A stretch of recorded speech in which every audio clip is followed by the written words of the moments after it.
नमस्कार, देवभूमि उत्तराखंड देख रहे हैं आप। मैं हूं आपके साथ भावना त्रिपाठी। खबरों में आगे बढ़ेंगे, लेकिन उससे पहले एक नजर सुर्खियों की ओर। कैंप कार्यालय में कृषि विभाग की विभागीय समीक्षा बैठक आयोजित। बैठक में कृषि मंत्री गणेश जोशी हुए शामिल। विभाग के कार्यों के लिए विस्तार से जानकारी। नगर निकाय चुनाव को लेकर माहौल हुआ गर्म। टिकट की होड़ में पार्टी कार्यालयों में हलचल तेज। 27 दिसंबर से 30 दिसंबर तक होंगे नामांकन। धनौरी में धूमधाम से मनाया गया क्रिसमस का त्योहार। सुबह से ही जारी रहा प्रार्थना का दौर। अनुयायियों ने एक दूसरे को दी क्रिसमस की शुभकामनाएं। औली में बर्फबारी के बाद पर्यटकों का आगमन जारी। पर्यटकों के पहुंचने से रौनक का माहौल। जान जोखिम में डालकर चमोली पुलिस कर रही पर्यटकों की मदद।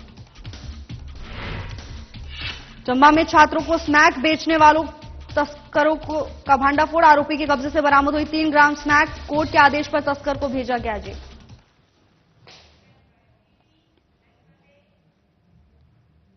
सीएम पुष्कर सिंह धामी ने थानों में पूर्व प्रधानमंत्री स्वर्गीय अटल बिहारी वाजपेयी की जयंती पर आयोजित कार्यक्रम में शिरकत की। कार्यक्रम में हिमाचल के राज्यपाल शिव प्रताप शुक्ल, पूर्व सीएम रमेश पोखरियाल निशंक सहित कई गणमान्य व्यक्ति उपस्थित रहे। तो वहीं इस अवसर पर नालंदा पुस्तकालय और अनुसंधान केंद्र और 72 फीट ऊंचे राष्ट्रीय ध्वज स्तंभ स्मारक का भी लोकार्पण किया। आइए अब आपको सीधे लिए चलते हैं थानों, जहां सीएम पुष्कर सिंह धामी कार्यक्रम में उपस्थित गणमान्य व्यक्तियों को संबोधित कर रहे हैं। नेता के रूप में हो, एक वक्ता के रूप में हो, हर विषय को उन्होंने, या एक प्रधानमंत्री के रूप में हो, अटल जी ने अपने कार्यों से, विचारों से, दूरदर्शिता से उन सभी को एक नई दिशा देने का काम किया। पूरे विश्व के अंदर भारत को परमाणु संपन्न होने का गौरव उन्हीं के समय में हमको प्राप्त हुआ। और पूरे जीवन भर, चूंकि मैं लखनऊ में पढ़ा हूं, तो उस दौरान अटल जी के सानिध्य में मुझे भी रहने का अवसर मिला। तो मैंने देखा कि वो एक अजात शत्रु थे। जैसा अभी बताया आपने, नेहरू जी के बारे में बताया, सीताराम केसरी जी के बारे में बताया, अनेक ऐसे उदाहरण हैं। उनका एक विशाल हृदय था। और भारतीय राजनीति में और भारतीय राजनीति के क्षितिज में बिरले ही ऐसे व्यक्तित्व रहे हैं जिन्होंने अनेक विपरीत परिस्थितियों में काम किया, लेकिन कभी अपना धैर्य नहीं खोया, कभी संतुलन नहीं खोया, और जो काम थे उनको पूरा किया। चाहे अपने जीवन में कितनी भी कठिनाई रही हो, उन्होंने कभी अपनी कठिनाइयों को, अपनी व्यक्तिगत परेशानियों को अपने सामाजिक कामों में, देश के कामों में कभी उसके बीच में नहीं आने दिया। और उनकी लिखी कविताएं आज भी हम सभी को कठिन परिस्थितियों में भी अपने कर्तव्य पर, पथ पर चलने की प्रेरणा देती हैं। जब वो कहते हैं, बाधाएं आती हैं आए, घिरे प्रलय की घोर घटाएं, पांवों के नीचे अंगारे, सिर पर बरसें यदि ज्वालाएं, निज हाथों में हंसते हंसते आग लगाकर जलना होगा, कदम मिलाकर चलना होगा, कदम मिलाकर चलना होगा। तो निश्चित रूप से हम सबके हृदय में जोश उमड़ने लगता है, हम सबको प्रेरणा मिलती है। भाइयों बहनों, अटल जी का हमारे राज्य से बहुत गहरा लगाव रहा है, और इसीलिए उनके समय में, लंबे समय से जो हम सब उत्तराखंड वासियों की अभिलाषा थी, हम सब की इच्छा थी, जिसके लिए अनेक अनेक आंदोलन हमारी माताओं बहनों ने किए, नौजवानों ने किए, और अटल जी ने इस उत्तराखंड वासियों की भावनाओं को समझते हुए, उसका आदर करते हुए हमको, हमारा जो सपना था उत्तराखंड राज्य, उस सपने को साकार किया। हम सभी के लिए आज ये गर्व का विषय है कि स्वर्गीय अटल जी की जयंती के ऐतिहासिक अवसर पर इस लेखक गांव में आज 72 फीट ऊंचे राष्ट्रीय ध्वज की स्थापना और नालंदा पुस्तकालय अनुसंधान केंद्र का हम सब उद्घाटन कर रहे हैं। ये विशाल राष्ट्रीय ध्वज अटल जी की जो राष्ट्र प्रथम की भावना है, उसको जन जन में जागृत करने का एक सशक्त माध्यम बनेगा। हम सबको प्रेरणा देगा कि राष्ट्र के प्रति हमारा जो दायित्व है, हम उस सबको पूरा करें। और यहां निर्मित नालंदा पुस्तकालय एवं अनुसंधान केंद्र न केवल विचारों और एक सृजनशीलता का केंद्र बनेगा, बल्कि देश भर के लेखकों के लिए भी एक प्रेरणा का केंद्र बनेगा, जिसको आर.डी. निशंक जी ने अटल जी के विचारों से प्रेरित होकर इसको आगे बढ़ाया है। भाइयों, हम सभी जानते हैं स्वर्गीय अटल जी का योगदान केवल राजनीतिक सीमित नहीं था, वे एक लेखक और विचारक भी थे। और आज जब हम इस लेखक गांव को देखते हैं तो हमें देश प्रेम, साहित्य सृजन और शिक्षा के प्रति अटल जी की जो प्रतिबद्धता थी उसको आगे बढ़ाने का एक गंभीर प्रयास यहां पर इस लेखक गांव के माध्यम से किया गया है। देवभूमि उत्तराखंड में स्थित लेखक गांव अपने शांत वातावरण और प्राकृतिक सौंदर्य के कारण साहित्य और कला के साधकों के लिए एक प्रेरणा का अटल स्रोत बन गया है। मैं इस गांव को विकसित करने में अपना योगदान देने वाले सभी महानुभावों को बहुत हृदय से उनका अभिनंदन करता हूं, उन सबको शुभकामनाएं देता हूं और विशेषकर हमारे प्रदेश के पूर्व मुख्यमंत्री और प्रतिष्ठित सहायक बड़े भाई आदरणीय निशंक जी का धन्यवाद करना चाहूंगा, जिन्होंने इस गांव की स्थापना की है। कृषि मंत्री गणेश जोशी ने कैंप कार्यालय में कृषि विभाग के अधिकारियों के साथ विभागीय समीक्षा बैठक की। तो वहीं इस दौरान कृषि मंत्री गणेश जोशी ने अधिकारियों को कृषि के क्षेत्र में उर्वरकों का कम से कम उपयोग और उर्वरकों की गुणवत्ता सुनिश्चित करने के लिए नमूनों का नियमित रूप से प्रयोगशालाओं में परीक्षण के निर्देश दिए। उन्होंने अधिकारियों को अत्यधिक मात्रा में उर्वरक का उपयोग के पीछे के कारणों की जांच के भी निर्देश दिए। विभागीय मंत्री ने उर्वरकों का उपयोग कम से कम हो, इसके लिए नवाचार गोष्ठी इत्यादि के माध्यमों से किसानों को जागरूक किया जाए। कृषि मंत्री गणेश जोशी ने कहा कि उर्वरकों की गुणवत्ता सुनिश्चित करने के लिए जनपद वार हर माह मॉनिटरिंग करें, उर्वरकों की गुणवत्ता का परीक्षण की रिपोर्ट मंत्रालय प्रस्तुत करे। बैठक के दौरान कृषि मंत्री गणेश जोशी ने मिलेट्स और अन्य फसलों के उत्पादन पर भी जोर दिया। उन्होंने अधिकारियों को किसान के उत्पाद का सही दाम किसानों को मिले, किसानों की उपज को बाजार तक पहुंच बढ़ाने के लिए ठोस रणनीति बनाई जाए। तो वहीं इस दौरान विभागीय मंत्री गणेश जोशी ने विभाग के द्वारा किए जा रहे कार्यों की विस्तार से जानकारी भी दी।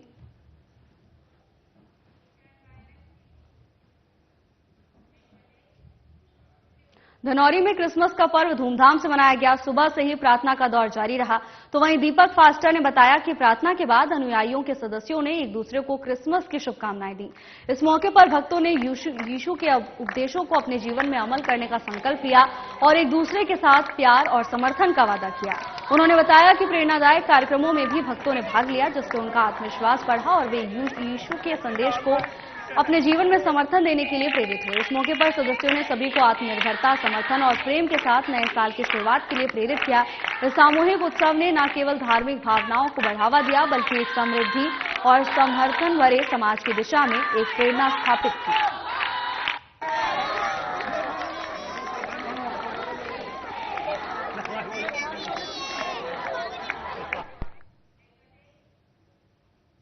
बीते दिनों उत्तराखंड के हिल स्टेशन में हुई बर्फबारी के बाद से पर्यटकों का आगमन जारी है। तो वहीं उत्तराखंड के प्रसिद्ध स्कीइंग गंतव्य औली में बर्फ की सफेद चादर बिखरने के बाद पर्यटकों का सैलाब उमड़ पड़ा। औली की खूबसूरत वादियां पर्यटकों को अपनी ओर आकर्षित कर रही हैं। साल के अंत में छुट्टियां मनाने और नए साल का जश्न मनाने के लिए बड़ी संख्या में पर्यटक औली पहुंच रहे हैं। तो वहीं पर्यटकों के पहुंचने से औली में चहल पहल और रौनक का माहौल बन गया है। हालांकि हाल ही में हुई भारी बर्फबारी के चलते औली जाने वाले रास्ते फिसलन भरे और खतरनाक हो गए हैं। बर्फीली सड़कों पर वाहनों को नियंत्रित करना मुश्किल हो रहा है, जिससे दुर्घटनाओं का खतरा बढ़ गया है। ऐसे चुनौतीपूर्ण समय में चमोली पुलिस के जवान देवदूत बनकर सामने आए हैं। चमोली पुलिस के जवान अपनी जान को जोखिम में डालकर वाहन चालकों को सुरक्षित ढंग से आगे बढ़ने में मदद कर रहे हैं। साथ ही चालकों को धैर्य और सावधानी बरतने की सलाह भी दे रहे हैं।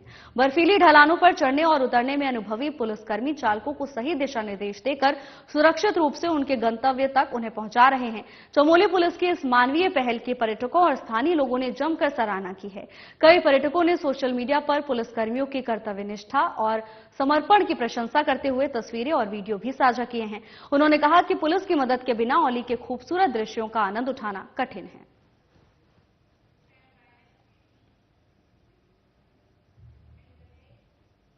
क्रिसमस के मौके पर ऋषिकेश के निकट होटल, रिजॉर्ट और कैंप संचालक काफी खुश नजर आ रहे हैं। क्रिसमस मनाने के लिए देश दुनिया से हजारों पर्यटक मुनिकीरेती और लक्ष्मण झूला क्षेत्र में पहुंचे हैं। विदेशी भी काफी संख्या में नजर आए। मुनिकीरेती और लक्ष्मण झूला क्षेत्र के होटल, रिजॉर्ट, कैंप 90% तक पर्यटकों से पैक हो चुके हैं। उम्मीद है कि शाम तक 100% सारे होटल्स और रिजॉर्ट और कैंप पर्यटकों से पैक हो जाएंगे। पर्यटकों को लुभाने के लिए कैंप और रिजॉर्ट में विशेष इंतजाम भी किए गए हैं। पुलिस ने भी दोनों ही क्षेत्र में सुरक्षा के बेहतर इंतजाम किए हैं। जगह जगह पुलिस गश्त कर रही है और चेकिंग अभियान चलाने में लगी हुई है। जानकी झूला पुल और राम झूला पुल पर पर्यटकों की संख्या को देखकर अंदाजा लगाया जा सकता है कि क्रिसमस को लेकर पर्यटकों में किस प्रकार का उत्साह है। भरी ठंड होने के बावजूद पर्यटक राफ्टिंग करने में लगे हैं। मुनि की रेती के इंस्पेक्टर रितेश शाह और लक्ष्मण झूला के इंस्पेक्टर रवि सैनी ने बताया कि पर्यटकों को सुरक्षा और व्यवस्था देने के बेहतर इंतजाम किए गए हैं।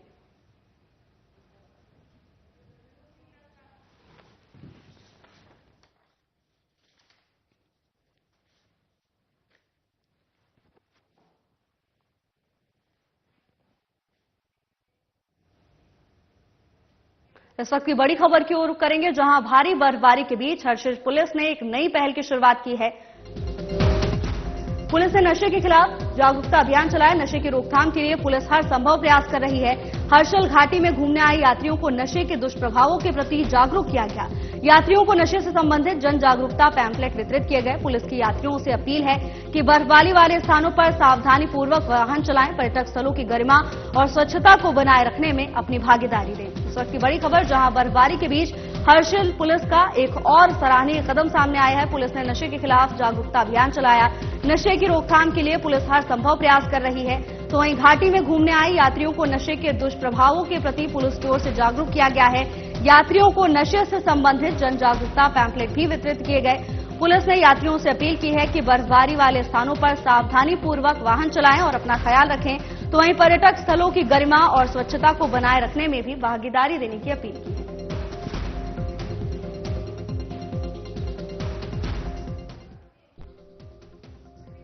देहरादून के कोरोनेशन जिला अस्पताल से जनरेटर की बैटरी चुराने की घटना का दून पुलिस ने 24 घंटे के अंदर खुलासा किया।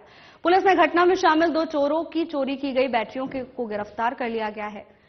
मामले का खुलासा एसएसपी अजय सिंह ने किया। एसएसपी ने बताया कि पीड़ित की तहरीर के आधार पर अज्ञात व्यक्ति के खिलाफ डालनवाला में मुकदमा दर्ज किया गया। प्रभारी निरीक्षक डालनवाला ने पुलिस टीम का गठन कर चोरों की धरपकड़ में जुट गए हैं। पुलिस ने घटनास्थल के आसपास के सीसीटीवी कैमरे चेक किए, साथ ही संदिग्धों से पूछताछ भी की।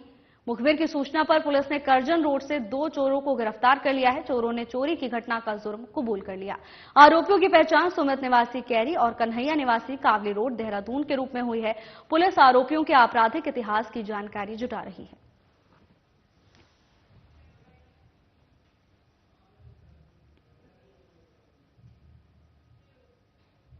एसएसपी अजय सिंह के निर्देश पर क्रिसमस, विंटर कार्निवल और नव वर्ष को लेकर दून पुलिस हुड़दंगियों, शराब पीकर वाहन चलाने वालों और यातायात नियमों का उल्लंघन करने वालों के विरुद्ध लगातार अभियान चला रही है और कठोर कार्रवाई कर रही है।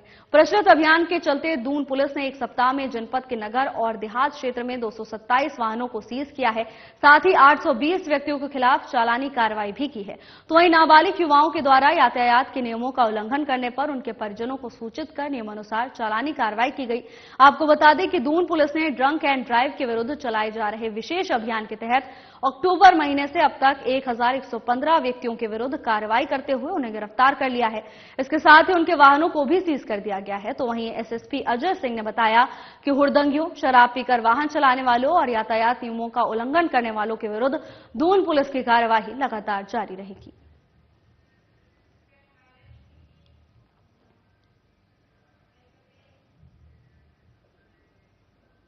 ऋषिकेश कोतवाली पुलिस ने बिजनौर के 3 चोरों को गिरफ्तार किया है, जिनके कब्जे से पुलिस ने चोरी का सामान भी बरामद किया है।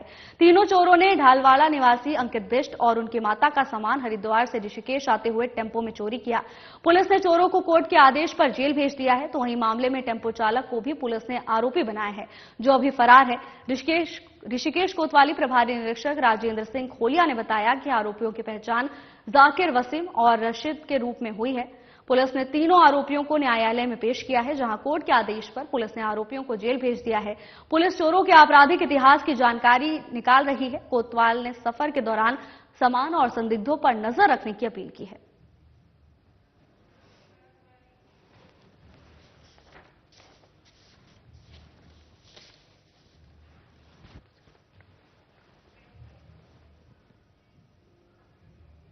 इस वक्त की बड़ी खबर की ओर रुख करेंगे, जहां बर्फ की चादर में केदारनाथ धाम ढक चुका है।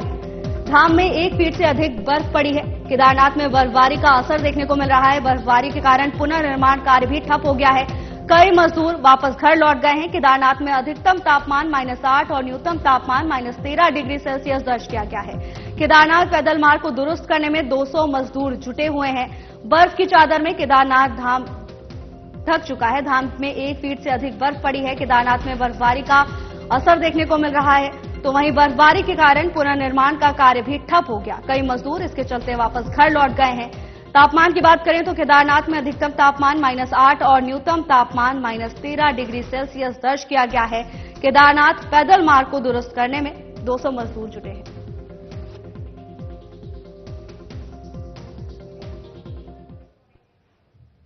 पुलिस कप्तान आयुष अग्रवाल के निर्देश पर चलाए गए चेकिंग अभियान के दौरान चंबा थाना पुलिस ने नशे के एक सौदागर को गिरफ्तार किया है, जिसके कब्जे से पुलिस ने 3 ग्राम स्मैक बरामद की है। आरोपी की पहचान सूरज निवासी नई टिहरी के रूप में हुई है। पुलिस ने आरोपी को मुकदमा दर्ज करने के बाद कोर्ट के आदेश पर जेल भेज दिया है। आरोपी के कब्जे से पुलिस ने 2 पहिया वाहन भी बरामद किया है, जो तस्करी में इस्तेमाल किया जा रहा था। पुलिस कप्तान आयुष अग्रवाल ने बताया कि चंबा थाना बर्फबारी प्रभारी लखपत सिंह बुटोला की टीम ने स्मैक तस्कर को गिरफ्तार करने में सफलता हासिल की। आरोपी के आपराधिक इतिहास की जानकारी ली जा रही है। पूछताछ में आरोपी ने बताया कि वो रायवाला जनपद देहरादून से स्मैक लेकर बीपुरम स्थित कॉलेज में पढ़ने वाले छात्रों को बेचता था।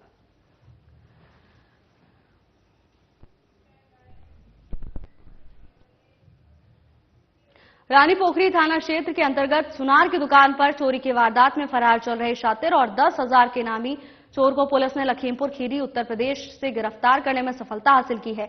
आरोपी को पुलिस ने कोर्ट के आदेश पर जेल भेज दिया है। मामले का खुलासा करते हुए पुलिस कप्तान अजय सिंह ने बताया कि आरोपी की पहचान बिहारी पासवान के रूप में हुई है, जो नाम बदल कर अपनी पहचान छिपा रहा था। आरोपी शाहजहांपुर उत्तर प्रदेश में भी कई मामलों में जेल की हवा खा चुका है। आरोपी ने अपने साथियों के साथ मिलकर कुछ महीने पहले रानी पोखरी के सुनार की दुकान का रात को ताला तोड़कर लाखों रुपए की चोरी की वारदात को अंजाम दिया। आरोपी के 2 साथी पहले ही गिरफ्तार होकर जेल जा चुके हैं। यह आखिरी आरोपी पुलिस की गिरफ्त से फरार चल रहा था, जिसकी गिरफ्तारी के लिए पुलिस ने 10,000 का इनाम रखा। अब पुलिस ने एसओजी की टीम के सहयोग से आरोपी को गिरफ्तार करने में सफलता हासिल की है। आरोपी को पकड़ने वाली टीम में शामिल एसओजी प्रभारी शंकर सिंह बिष्ट और थाना प्रभारी विकेंद्र कुमार को पुलिस कप्तान ने शाबाशी दी है।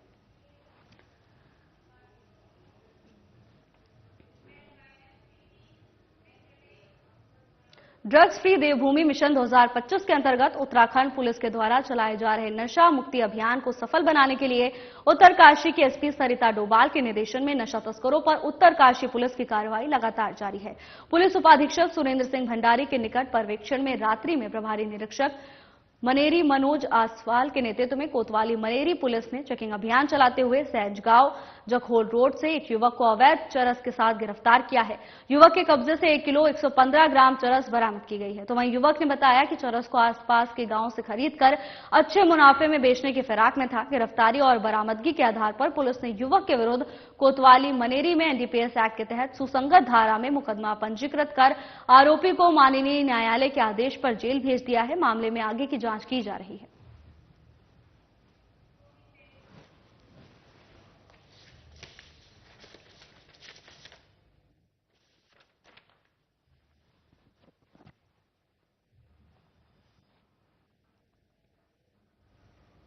इस वक्त की बड़ी खबर की ओर रुख करेंगे, जहां नगर निकाय चुनाव को लेकर सरगर्मियां तेज हो गई हैं। प्रत्याशी चुनने के लिए माथापच्ची शुरू हो गई है। टिकट की होड़ में पार्टी कार्यालयों में हलचल भी तेज हो गई है। 26 दिसंबर के बाद बीजेपी प्रत्याशियों की घोषणा करेगी। कांग्रेस भी जल्द ही प्रत्याशियों की घोषणा की बात कह रही है। अध्यक्ष और मेयर्स की सीट के लिए एक ही स्थान पर कई दावेदार हैं। पार्टी के लिए मुश्किलें बढ़ा सकते हैं। 27 दिसंबर से 30 दिसंबर तक नामांकन होंगे। 23 को मतदान और 25 जनवरी को मतगणना होनी है, जिसको लेकर सभी सियासी दल अब एक्टिव मोड में नजर आ रहे हैं। चुनाव को लेकर सरगर्मियां तेज हो गई हैं। 26 दिसंबर के बाद बीजेपी प्रत्याशियों की घोषणा कर सकती है। कांग्रेस भी जल्द ही प्रत्याशियों की घोषणा कर सकती है। तो वहीं प्रत्याशी चुनने के लिए लगातार चर्चा हो रही है। कांग्रेस भी जल्द ही प्रत्याशियों की घोषणा कर सकती है। अध्यक्ष और मेयर की सीट के लिए एक ही स्थान पर कई दावेदार हैं। भारी संख्या में दावेदार पार्टी के लिए मुश्किलें बढ़ा सकते हैं। 27 दिसंबर से 30 दिसंबर तक नामांकन होंगे। 23 जनवरी को मतदान होना है, तो वहीं 25 जनवरी को मतगणना होगी।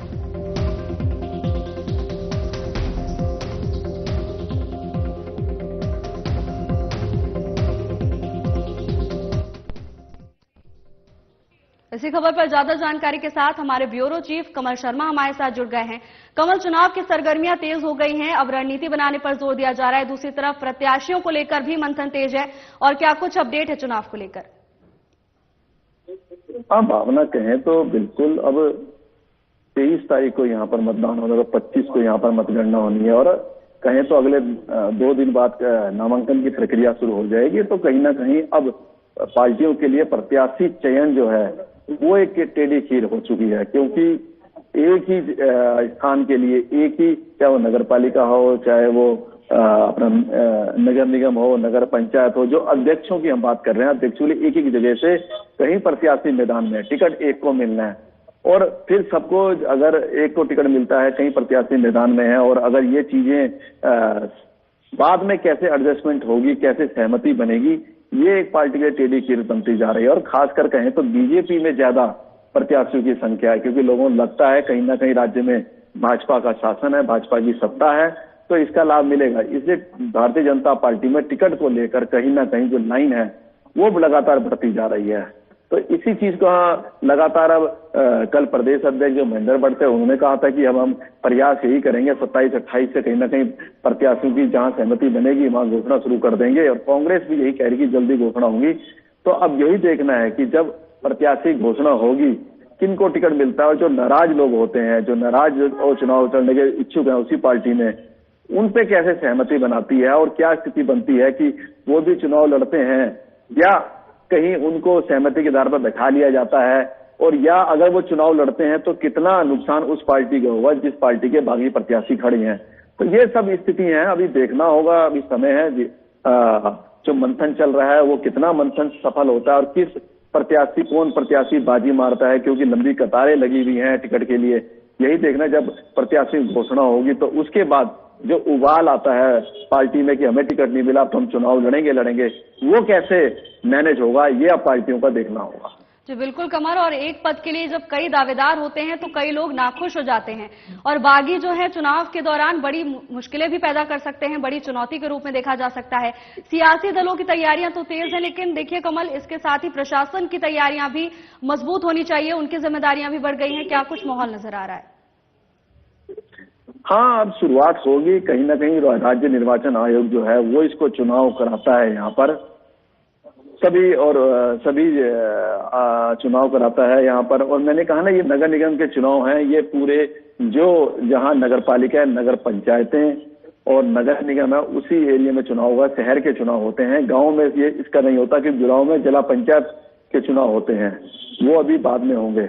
तो कुल मिला के सभी तैयारियां धीरे धीरे पूरी कर ली। और सबसे बड़ी बात यह है कि जो चुनाव होंगे वो बैलेट पेपर पे चुनाव होंगे। एक आपको वोट का, एक आपको वार्ड मेंबर का वोट डालना होगा, और एक आपको अध्यक्ष पद पे जो खड़ा है उसको वोट डालना होगा। तो 2 वोट आपको डालने पड़ेंगे, अलग अलग मत पत्र मिलेंगे, वार्ड मेंबर का और एक अध्यक्ष पद का। तो यही बात है कि और उसमें मैं तो जब इसकी मतगणना होगी, समय भी लगता है क्योंकि लगातार बंडल बनते हैं, और ये भी समय लगता है, तो अलग अलग टेबलें भी बनाई जाती हैं, ये सब चीजें होती हैं। तो कुल मिला के जो निर्वाचन आयोग है लगातार पूरी तैयारियों में जुटा हुआ है, क्योंकि बैलेट पेपर भी उसको छापने हैं, फिर चुनाव भी शांतिपूर्ण से संपन्न करना है, ये उसके लिए चुनौती भी है। पर मुझे लगता है कि जिस हिसाब से तैयारियां चल रही हैं, कहीं ना कहीं शांतिपूर्ण चुनाव संपन्न होने के लिए निर्वाचन आयोग लगातार प्रयास कर रहा है। जी बिल्कुल कमल, और लगातार प्रशासन भी पूरी तरह से मुस्तैद नजर आ रहा है। लेकिन बात की जाए अगर सियासी दलों की, तो चुनाव से पहले तमाम तरह के वादे किए जाते हैं, और स्थानीय मुद्दे जो इनमें होते हैं, मूलभूत सुविधाओं से जुड़े होते हैं, वो सियासी दलों की ओर से उठाए जाते हैं। इस बार क्या स्थानीय मुद्दे नजर आ रहे हैं? हाँ, अपने अपने वार्ड के अपने अपने स्थानीय मुद्दे होते हैं।